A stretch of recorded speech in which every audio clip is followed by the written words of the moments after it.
media, please like and subscribe. Go to our YouTube channel right damn now. Like and subscribe, or our guy Osita will leave voicemails of creepy, weird shit. If you do not like and subscribe, and you know he can leave creepy, weird shit. Caitlin Clark. So like and subscribe so you can avoid all of that. Just saying. I mean, look, just because I do that to you doesn't mean that I'm going to do that to everybody. And the conversation that I have with me and my girl, baby girl Caitlin, that's different. That's love. You know what I mean?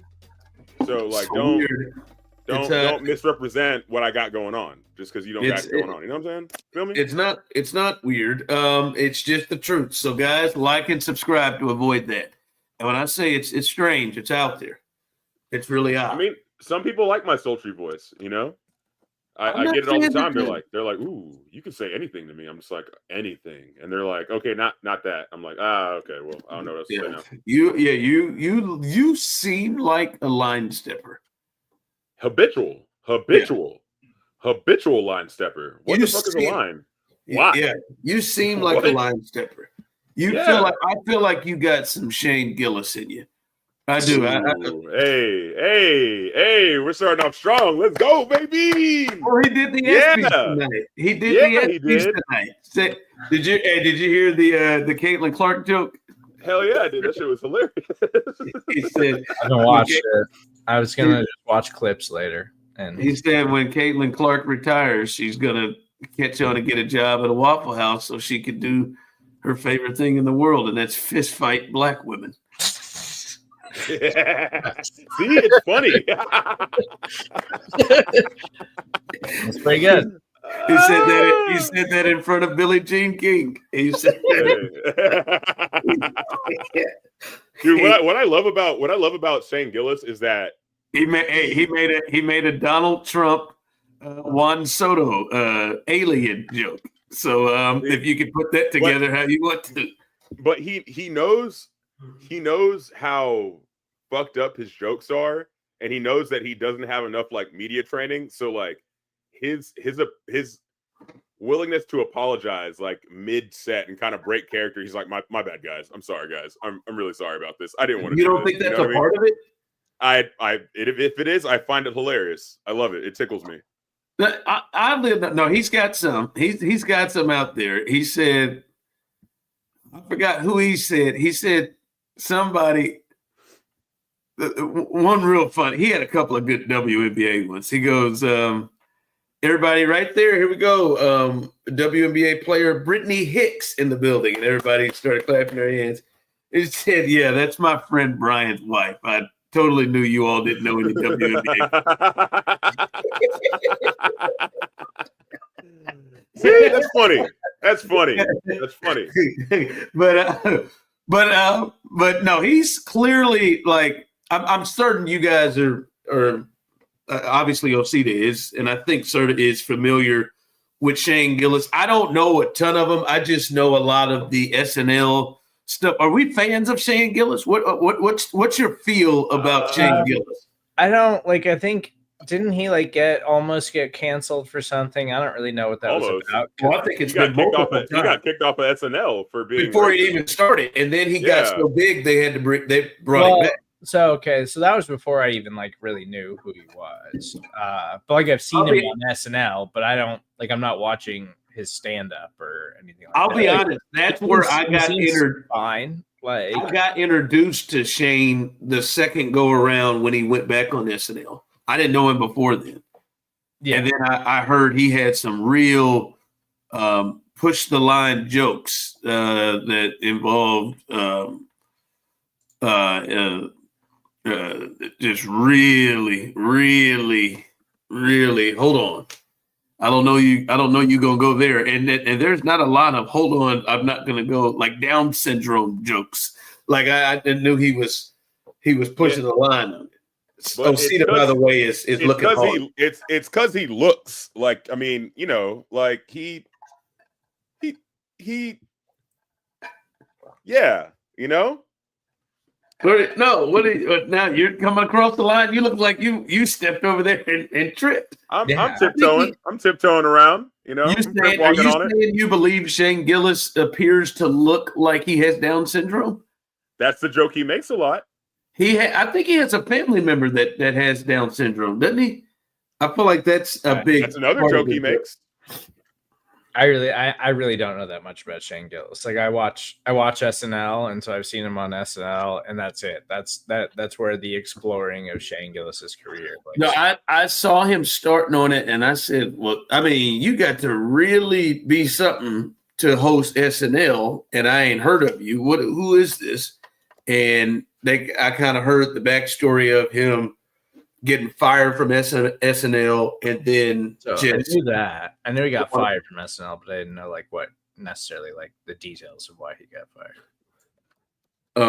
I don't think it was sexual. He got no. So he had a. I know it's not sexual.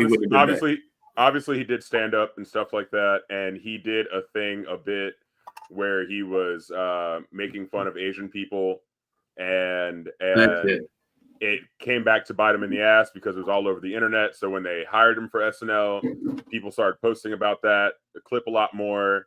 Then they fired him and hired Bowen. Which, I mean, Bowen rocks. Good pivot. Yeah. You know?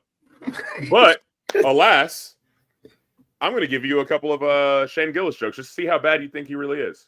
All right?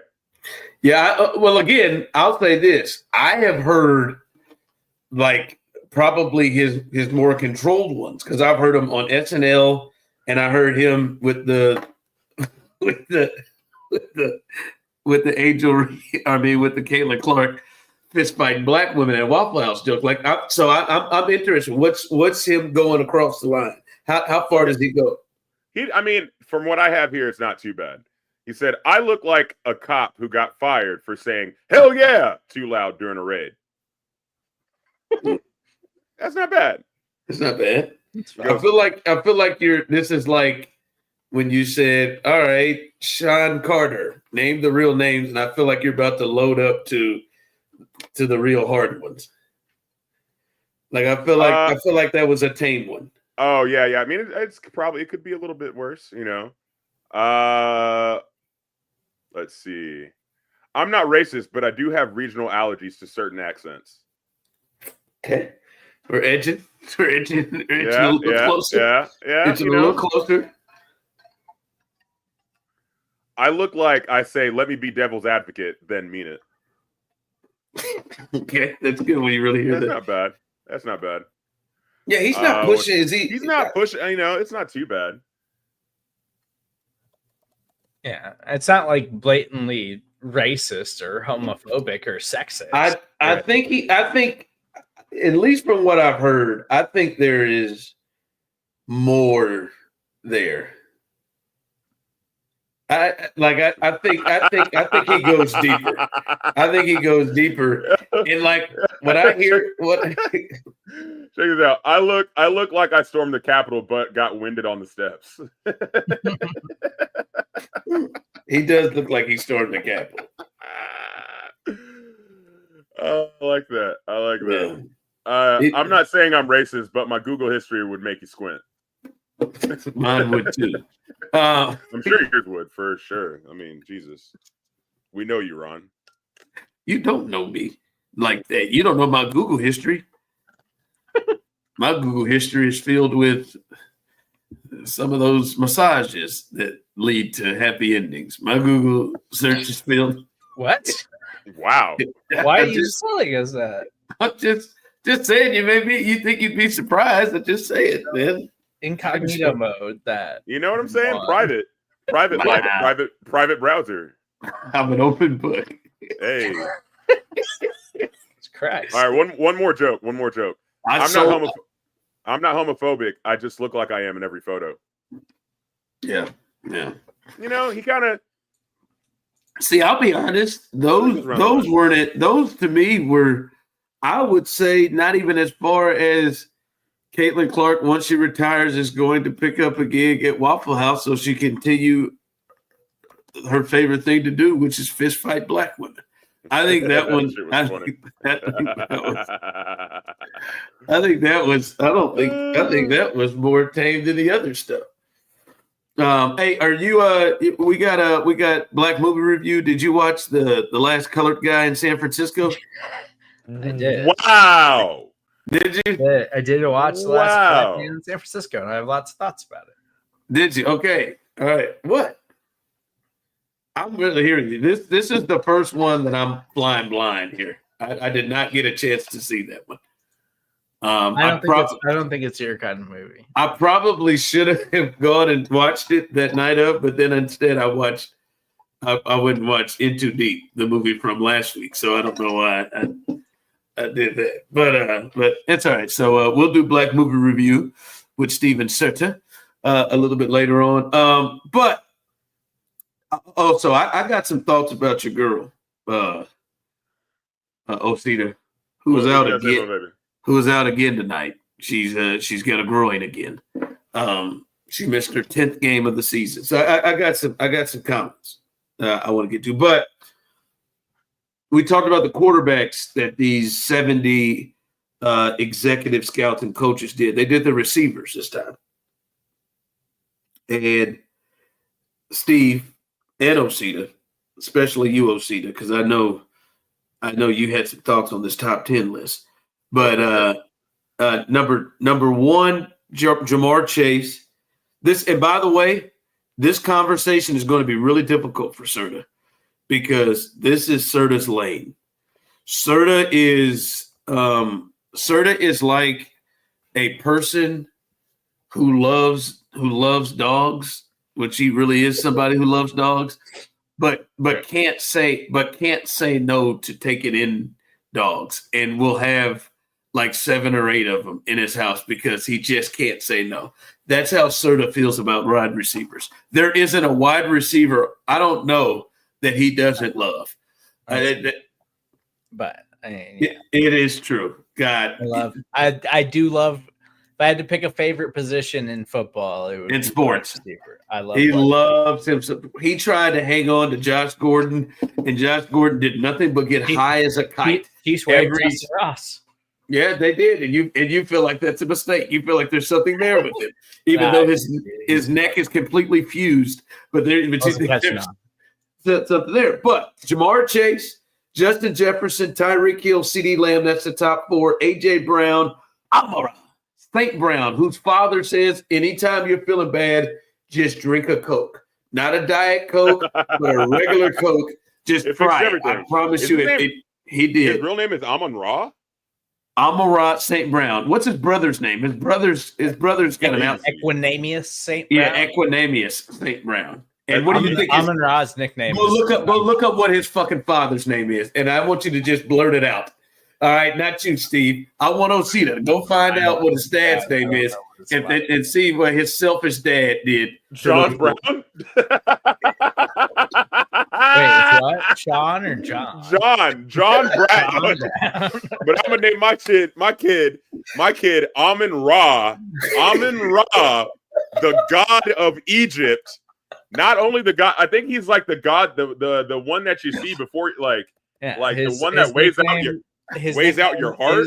Is the sun god? Yes, the sun. Okay, his name is hard. And his brother's name is Equanimous St. Brown and Osiris.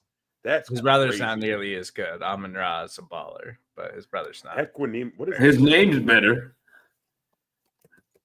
His name is better. Hey, and then go check out John's wife. Go see John's wife while he's naming these people all of this shit. Go hunt down John's wife. Go see. Oh, she had no choice. That man made all the decisions when it came to naming these children. Imagine this white lady saying Amon-Ra. Come here, Amon-Ra. And she's not from this country. She is Where's she from? I can't remember, but Germany. She's German. Germany, yes, because they speak German. So with an accent, she has to say that. They speak German. John can't speak a lick of it, but the kids can. Und Equanimous. Want to take a dance? Come here. Come here.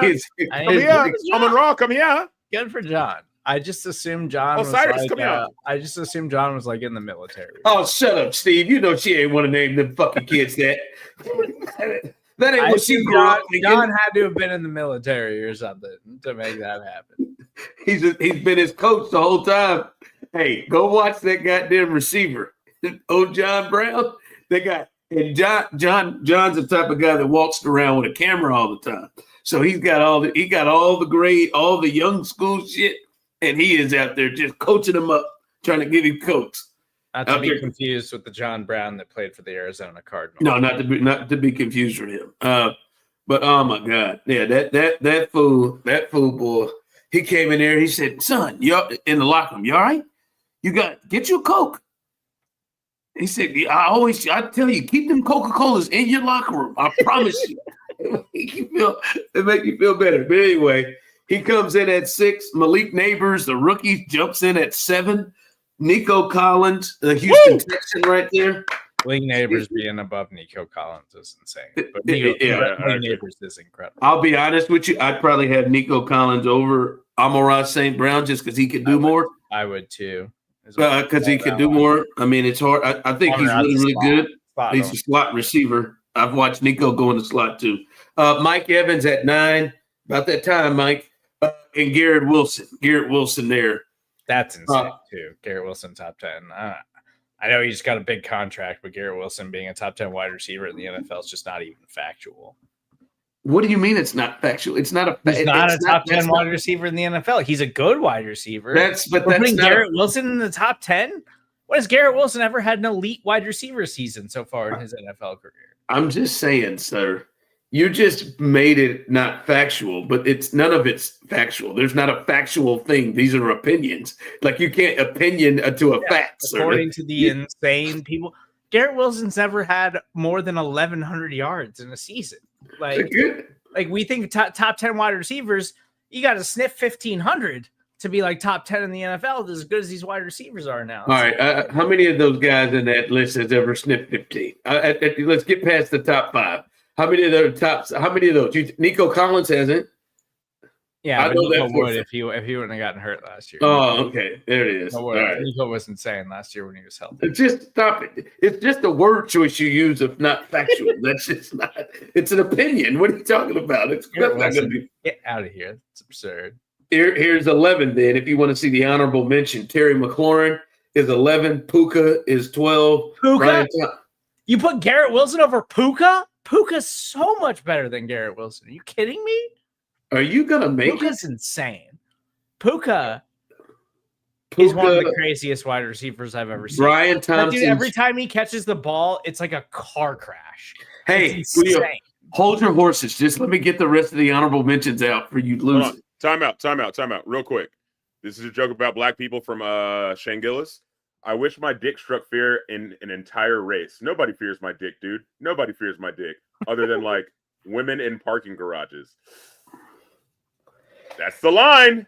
Brian Thomas Jr. is coming in after Puka. So good. DK Metcalf, T. Higgins, and Devontae Adams. Those are the next ones. And Devontae is just down the list because he's old now. DK's got to stay healthy this year because I think DK was like on to a really big season last year and then he got hurt. But so this one's going to be tough for you. All right, because I just ran through this list. Now, just keep in mind again, you heard the names that I gave in the top 10, those honorable mentions. Then they have others receiving votes that go after. These guys received votes from the 70. Devontae Smith, Lad McConkey, God, my favorite name in all of the NFL. It's only 1 year in, but Lad. Jackson Smith and Jigba, Jameson Williams, DJ Moore, Chris Godwin, George Pickens, Calvin Ridley, Jalen Waddle, and Cortland Sutton. And this is the thing that intrigues me about this list that I would love to hear your thoughts on, Steve Areno, and Osita, if you have any. I'm just looking at more jokes. This is You're gonna try to like throw an O or something at the end there. This is my thing. The thing that intrigues me is that was about a list when you take in the top 10, the honorable mention, and the receiving votes. That was about a list of 30 receivers. And that's who the top, these 70 executive scouts and coaches believe are the top receivers in football. I find it really interesting, Steve, that I think there is an argument that 3 out of the top 4 Super Bowl contenders are the Chiefs, Bills, and the Ravens. Yeah. And they don't have a single person on any of that is in any of the 30. Yeah. Now, I will argue that Zay Flowers and Rashee Rice should at least be in the receiving votes category. Hell, I'd argue that Shakir should be when you look at Jackson Smith and Jigba in there, who I like. But I mean, Shakir shouldn't be in there. But I'm just saying there's some guys in there that I'm like, ooh, I don't know. But I look at it and I'm like, is that a coincidence? Does that mean anything? What does it mean that position's not as important? That if the only team that I think has that you would look at now, that's a real Super Bowl contender. The top 4 of the Eagles, and they've got A.J. Brown, who's in the top 10, and Devontae Smith. But outside of it's crazy. The Bills, Ravens, and Chiefs don't even have anybody receiving votes. And they're not just Super Bowl favorites. They have been Super Bowl favorites for how long? 3-4 years? They've been favorites? Yeah. Yeah, but so I mean the Bills haven't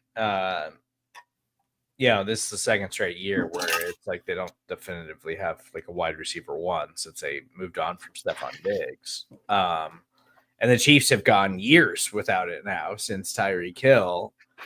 And like the Eagles, like I think it speaks volumes to like the Eagles are just like that good. And the Ravens traditionally too, like have always kind of struggled to draft and develop wide receivers. And it's not because they haven't put resources into it, like Hollywood Brown, former first-round pick. Zay Flowers, first-round pick. Rashad Bateman, first-round pick. Like they put tons of resources into it, but they just haven't like hit on one of these guys who turns into a superstar wide receiver as an organization for whatever reason. But I think it also says we see this across the NFL. Like when you have a special quarterback and you have to put money and resources into things, you should put money and resources into your offensive line and into your pass rush. And then hope that you can hit on some of these draft picks and piece together enough in the passing game to make everything worth it. And like none of us would say that like the Chiefs fumbled the Tyreek Hill trade. Like it worked out for the Chiefs. They totally revamped their offense and got young because of that trade. And their defense, like they wouldn't have won a Super Bowl in 2023 if it wasn't for all of the draft picks and all of the things that they did to totally reshape that defense. So it would be amazing to have a Jamar Chase on one of these teams, but the Ravens were one of the best offensive teams in football last year without a truly elite wide receiver. Josh Allen is one of the most unique and indispensable players in all of the NFL. And he had no wide receivers that any average NFL fan could name off the top of their head last season. And that's what Patrick Mahomes has been doing. Like it's a common theme between all 3 of these teams. And then there's the Eagles who are just the Eagles. Like Howie Roseman has his approach and how he does things, and they shape contracts in a way that gives them, I think, a slight advantage over a lot of teams in the NFL. So it's really, I think that's legitimately it. Like the Chiefs are investing in the offensive line and the defensive line now, as a lot of other teams in the NFL are. And the Eagles have just been finding these values. So you believe it is overvalued? Well, no, I mean I think it's really important. It's just that a lot of the top teams in the NFL are saying, well, we got to draft him and find him. And the Chiefs, I think, like Rashee Rice should be in this ranking probably, but it's him getting hurt last season. Like if Rashee Rice is healthy for 17 games last season, he would have been one of the top 10 wide receivers in the NFL last year. And so like now it's like, can he do that again? What he was doing through a 3-game pace last year. And I think hopefully if he's totally healthy, he will do that. So it's just about, you just have to hit on draft picks because it's more about what is being put into the league comparatively to like what you're willing to pay for. And wide receiver specifically out of any position in football right now, we are just pumping wide receivers into the NFL out of college. Like there's just so many good prospects every single year coming out of college into the NFL at that position. And so it's an easier position to turn over than some of these other positions where you definitively just have to pay guys when they come up for contracts. Real quick, guys. A bookie is what Bill Belichick reached to his girlfriend before bedtime. So I mean, it is clear that you Right? do that. Right? You, like it's clear. I mean, even though they didn't have, even though Rashee Rice, I think there's an argument that Rashee Rice should be on the list, and Zay Flowers, who made the Pro Bowl, should be on the list at least of receiving votes. Rashee Rice wasn't though. Right? Like he wasn't on the team. Because he only played 3 games last year. Yeah, but what I'm simply saying is, though, he wasn't there, and they made it as far as they did. They still made it to the Super Bowl. Like the Bills went and got Amari Cooper, and he didn't do shit, and they still made it to the AFC Championship game, and we're right there, right? And it's crazy because so like for you probably agree with this, and by your logic, and I'm not saying you're not right on this. I do think they made a mistake. That the Bengals are just batshit crazy for signing both of those guys and keeping them when they have. It's going to be one of the worst in the NFL again because of all the money that they paid to those wide receivers. They can't even pay Trey Hendrickson, who was one of the best pass rushers in football last year. Like they can't get their first-round pick to show up to camp because they're giving him such a shitty contract offer comparatively to what other first-round picks are getting across the league. Like the Bengals are floundering. They're a poorly run organization, and we're seeing it unfold. Yeah, I don't know. I don't think all teams should bank on that because I do think the quarterback does absolutely. The quarterback and the play caller can change the game for you to where you don't have to have the greatness. Like, I mean, it's obviously in Miami, Tyreek Hill helped make Tua to where he is, right? Like Tyreek Hill and his presence helps everybody else on the field in a way where he is needed. But as you saw when he left Kansas City, they had the play caller, the quarterback, where they could figure out things to still be explosive. And when he left, they were still the number one offense in football and had the most 20-plus yard gains the year after he left. So, I mean, I think I think to me, the thing to figure out is the standard of how good does your quarterback have to be to not have to do what Minnesota did with Sam Darnold. Because I don't think Sam Darnold's good enough to try to roll this bitch the way that the Bills, Chiefs, and the Ravens do. But he won 14 games with Justin Jefferson and that crew.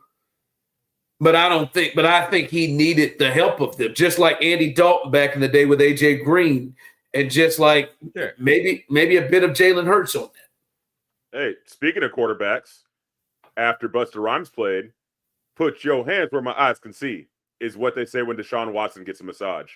This is gold. Another one. This is gold.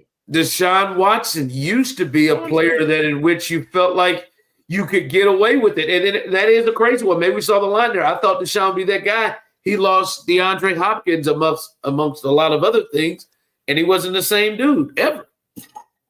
So I don't know. I think I think the big thing with the receivers is to develop the line of how good a guy can be. Is Jared Goff the line? Like, do you think Jared Goff could survive and play with the supporting systems that the Bills, Ravens? No. But I think Jared Goff could win a Super Bowl with what the Eagles have. Maybe the Ravens for Jared. With Derrick Henry and I mean, the Ravens are maybe because Lamar's such a unique player. Like, they'd have to totally change their offense. That's fair. Derrick Henry wouldn't look the same if it was Jared Goff. Now, I don't think he would be terrible, but he wouldn't look the same if it was Jared Goff. That's fair. That's fair. Yeah. Is that all from Shane? No, I got one more. Let's go. No. I mean, but all of those were from Shane. All those from Shane. Okay, so this was a really good one. Actually, there was supposed to be an Epstein joke here, but it must have been deleted. Actually, it probably deleted itself. He said that one tonight. Yeah, he said that one tonight. It's gold. It's gold. And he slowed it up when he said it. Yeah, he let it ride. Yeah. Find the alien Juan Soto one. That one was pretty strong. And he said, "What? Fuck the guy for booing up top." He said, "What? It's an alien joke." That's what he said. But it was strong. All right. We'll do Black Movie Review here in a bit. Black Movie Review with Steven Serda. Black Movie Review. All right. While we wait on we get to Black Movie Review. Let's get in here and get a little heat check in.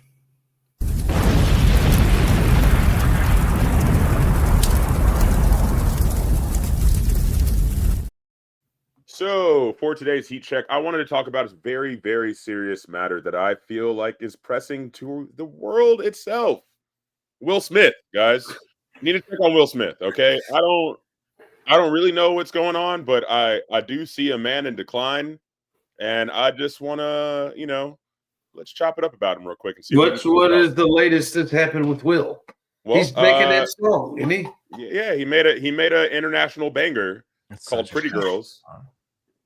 Let's let the viewers decide. Let's go ahead and play. Do some investing, spend it on you and your bestie, you and your twin on your jet ski. I'll change your life if you let me, girls. I like pretty girl.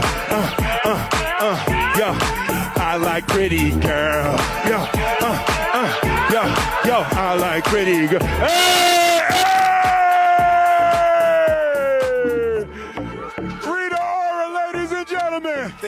Rita Ora in the building. Hey! In the section. That's right. There you go. I like pretty girl.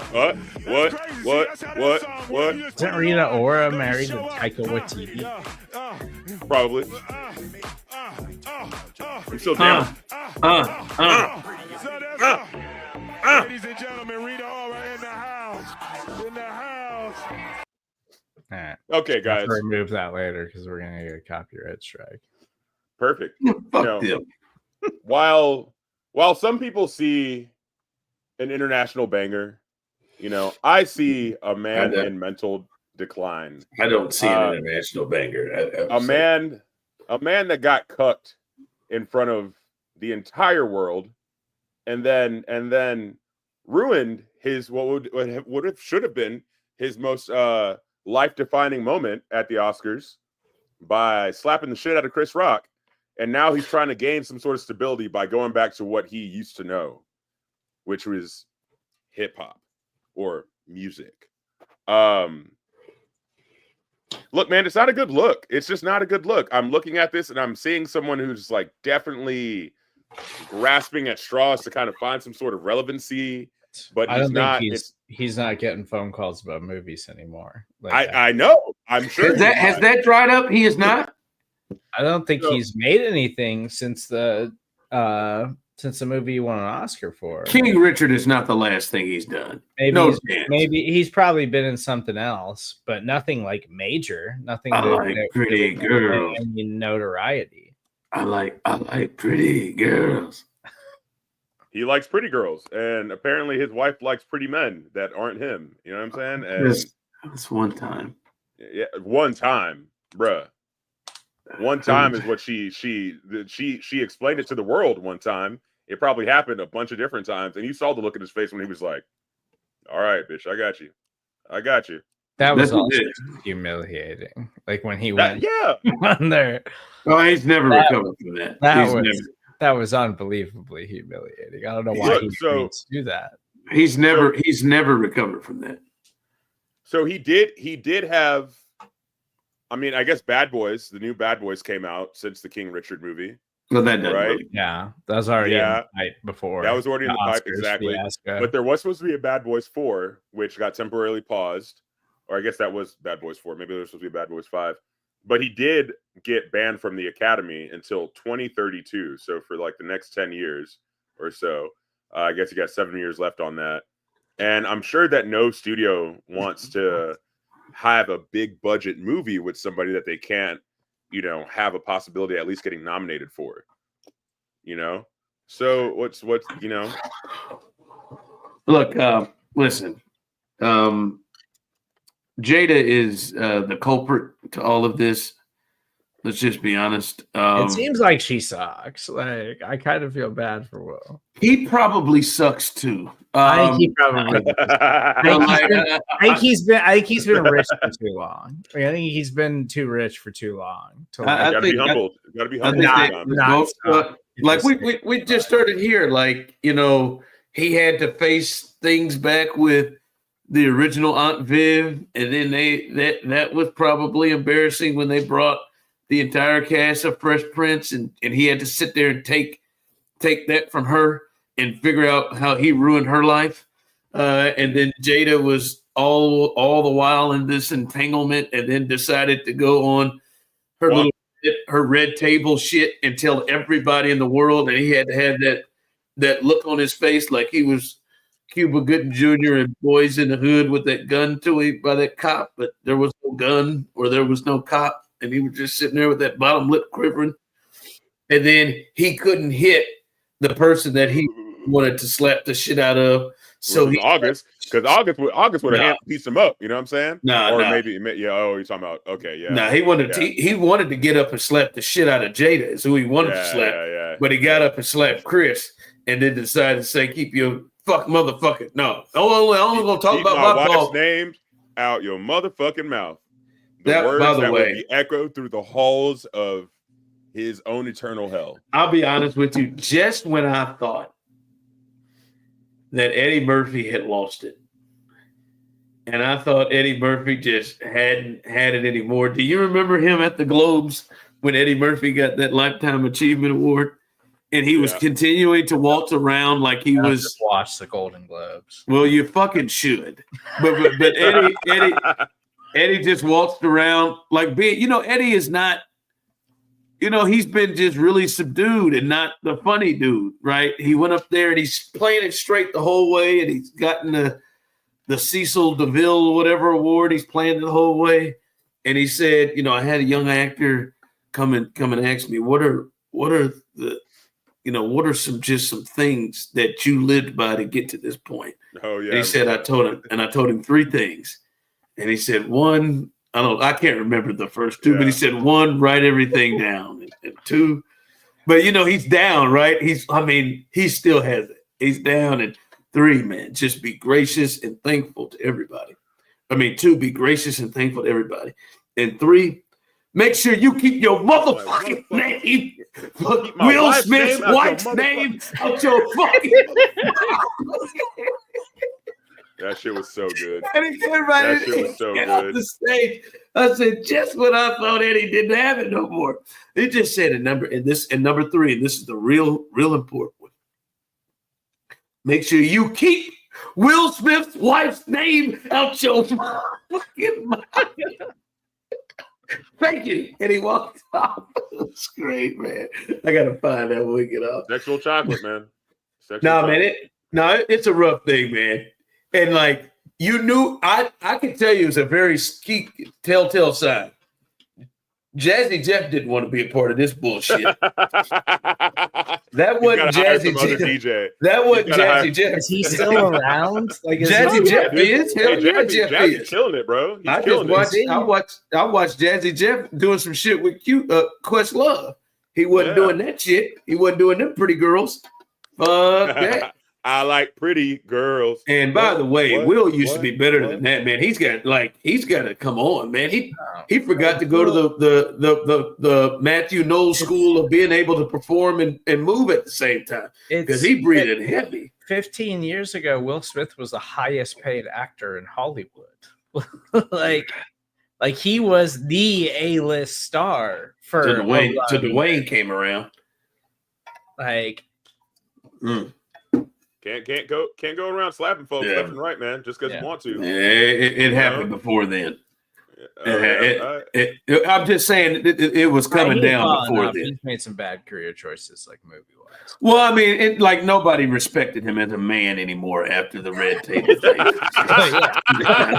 Yeah, that's one of the saddest things I've ever watched. I wasn't even invested in it, and I was that's just me, man. True. Like, hey, boss, you gonna sit there? Hey, dog, we cutting the club. We pulling the plug on all this shit. Hell no. Nope. Cut this shit off. Done. No, we done. No, I'm talking about we cutting all these.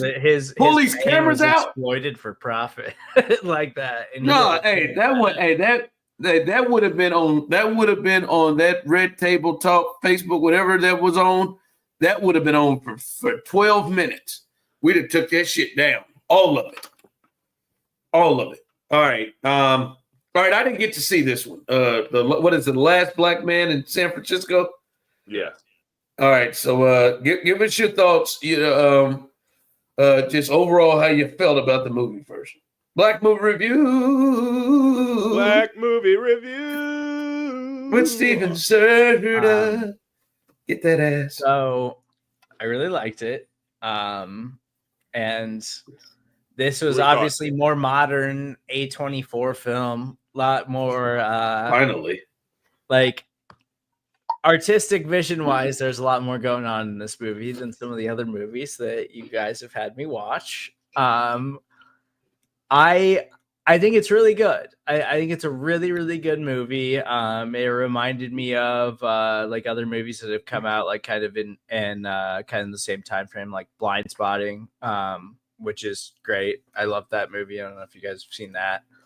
But I think it's kind of like in the same realm of that kind of movie where it's like young director gets an opportunity to tell like a particularly personal Black story in like modern society and like white America, and this is definitely like one of those movies. I think it's really artistic. I think out of the gate it kind of slogs a little bit.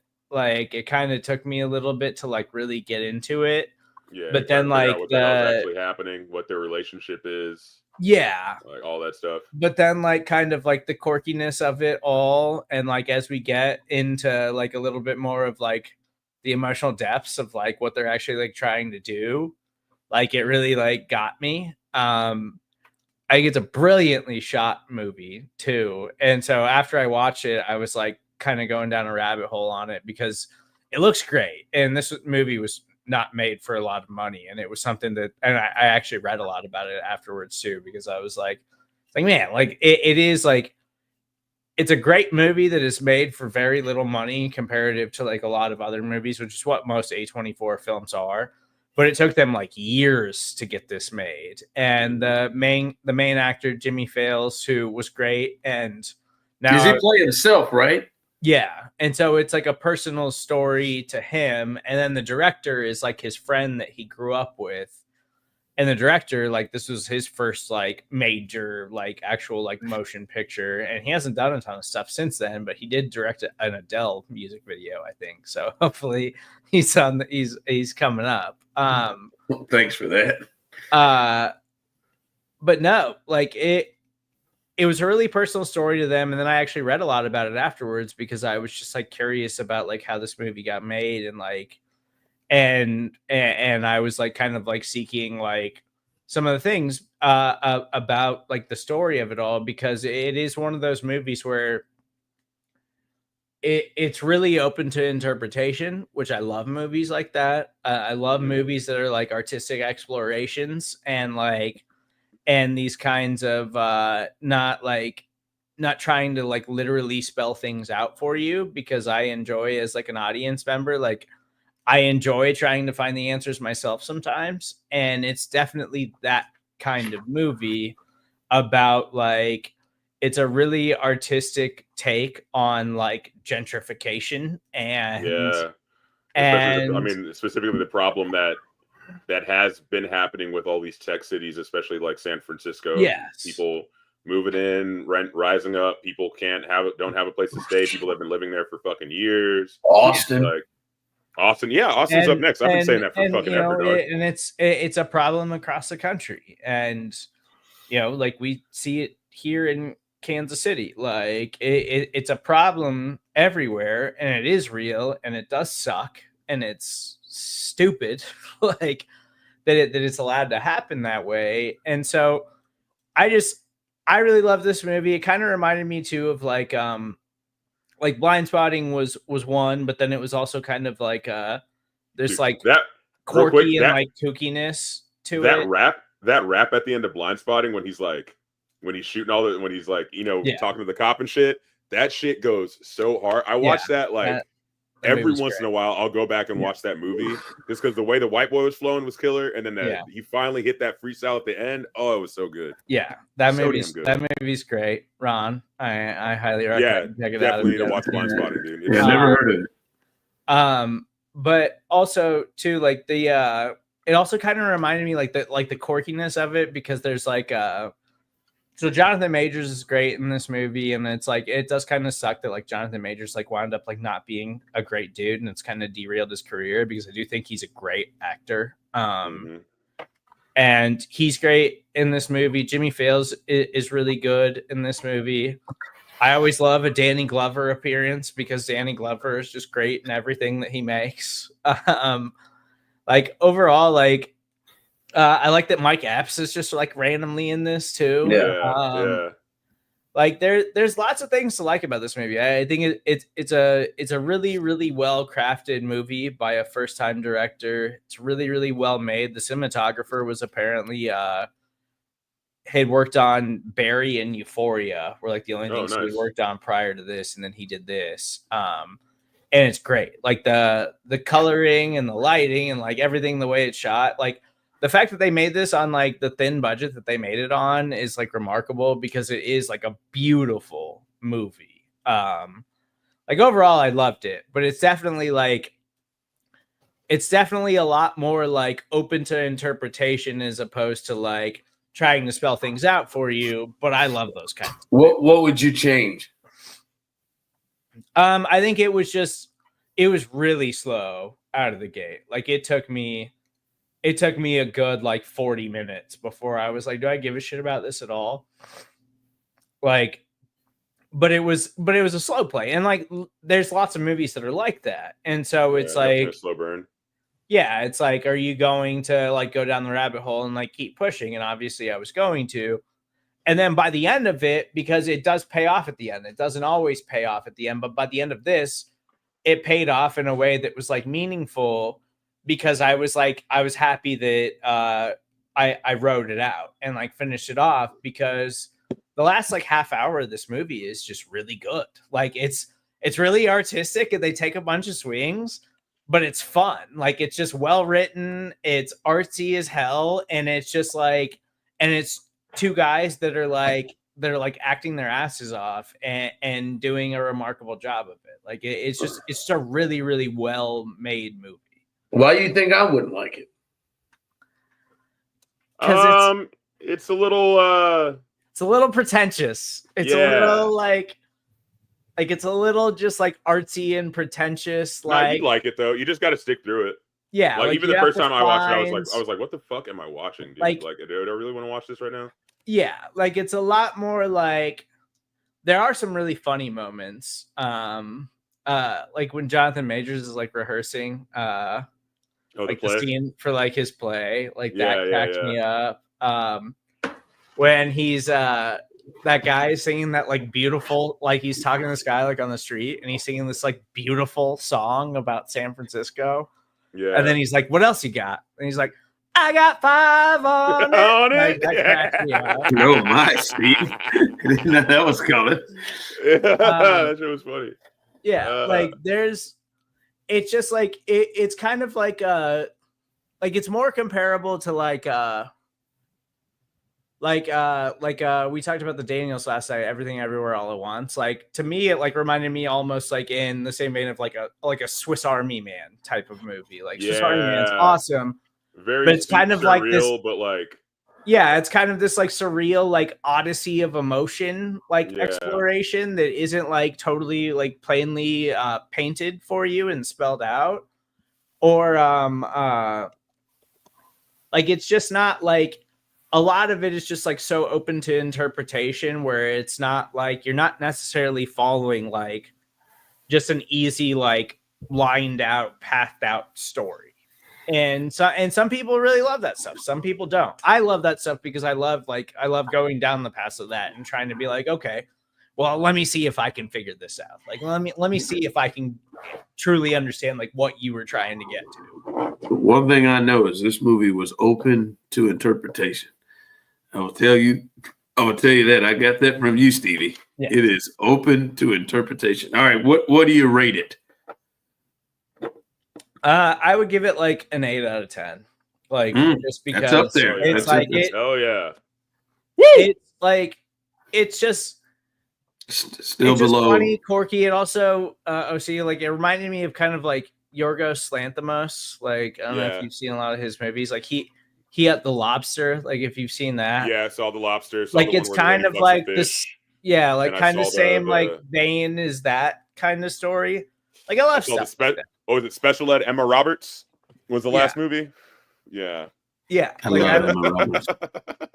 love that stuff. And so it's just, and I love seeing like these movies that like where we live in an age where, you know, they'll spend $250 million on like the Anthony Mackie Captain America movie. Like that movie wasn't good, and they spent so much money on it. It's just not a good movie.